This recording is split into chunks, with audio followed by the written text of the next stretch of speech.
NEET কেলেঙ্কারির মতো একটা প্রকৃত ইস্যুকে সামনে রেখে যে ছাত্র আন্দোলন শুরু হলো, তার অবস্থা শেষে এমন কিভাবে পৌঁছলো ছাত্র আন্দোলন নামে হিন্দু বিরোধী মন্তব্য করা, তোষামোদ করা, দেশ বিরোধী সেই সমস্ত ব্যক্তিদেরকে স্টেজে জায়গা দেওয়া। খারাপ লাগে কোন বিষয়টা জানেন তো?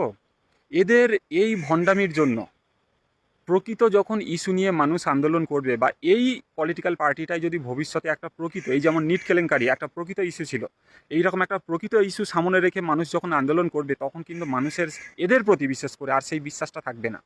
যে ভিডিওটি দেখলেন এটা আমার পুরনো ভিডিও। আসলে কিছু মাতাল গাঁজাখোর বিড়িখোর আছে, সারাদিন কোনো কাজ থাকে না, ন্যূনতম ধৈর্যও নেই শিক্ষামূলক ভিডিও দেখার। এরা ওই 140 টাকা পে করে পুলিশ গাড়ির সামনে পোজ দেওয়া নগ্ন মহিলার ছবি দেখতেই পছন্দ করে। তো এদেরকে কিছু বলার নেই, তবে এটা আমার জবাব যে দেখে নে, আমি বরাবর নিট কেলেঙ্কারির বিরুদ্ধে ছিলাম, আছি এবং থাকব। তোদের মতো দেশদ্রোহী নই তো যে নিট কেলেঙ্কারির আড়ালে ভারতকে বাংলাদেশ বানানোর ষড়যন্ত্র করব, গণতান্ত্রিকভাবে নির্বাচিত একটা প্রধানমন্ত্রীকে তার ক্ষমতা থেকে হটানোর চেষ্টা করব, ভারত থেকে জম্মু কাশ্মীর আলাদা করার প্ল্যান করব, বিদেশি ফান্ডিং নিয়ে টুকরে টুকরে গ্যাংদেরকে কাজে লাগাবো। আমি দেশদ্রোহী নই। তাহলে চামচাগণ, ওই কথাই রইল, এটা ভারতবর্ষ, এটা বাংলাদেশ হবে না। এটা ভারতবর্ষ, এখানে শুধুই বাস নাম রহেগা আল্লাহ কা চলবে না। এটা ভারতবর্ষ।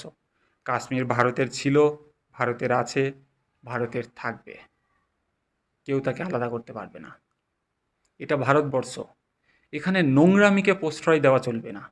এটা ভারতবর্ষ, যদি আইন পাল্টাতে হয় গণতান্ত্রিকভাবে নির্বাচিত হয়ে আসতে হবে, দাঙ্গা করে হবে না।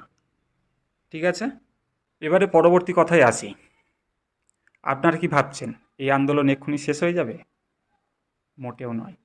কারণ যারা দেশদ্রোহী তারা দেশদ্রোহী থাকবে। তাদের কাছে তো ধর্মেন্দ্র প্রধানের ইস্তফা কোনো ইস্যুই ছিল না।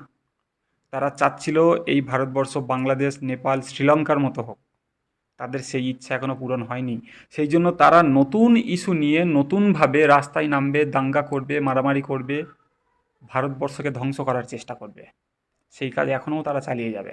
কিন্তু তারিফ করতে হয় বিজেপির কূটনীতিকে। স্যালুট।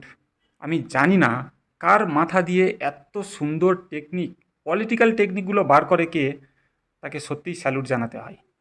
একটু খেয়াল করুন, প্রথম থেকে সিজেপি যখন এয়ারপোর্টে এসে নামলো, ধারণা করেছিল সেখান থেকে তাকে অ্যারেস্ট করা হবে, অ্যারেস্ট করা হয়নি। প্রতিবাদ সভা বানানোর জন্য যন্তর মন্তরে পারমিশন চাইল, ভেবেছিল পারমিশন পাওয়া যাবে না, পারমিশনও পেয়ে গেল।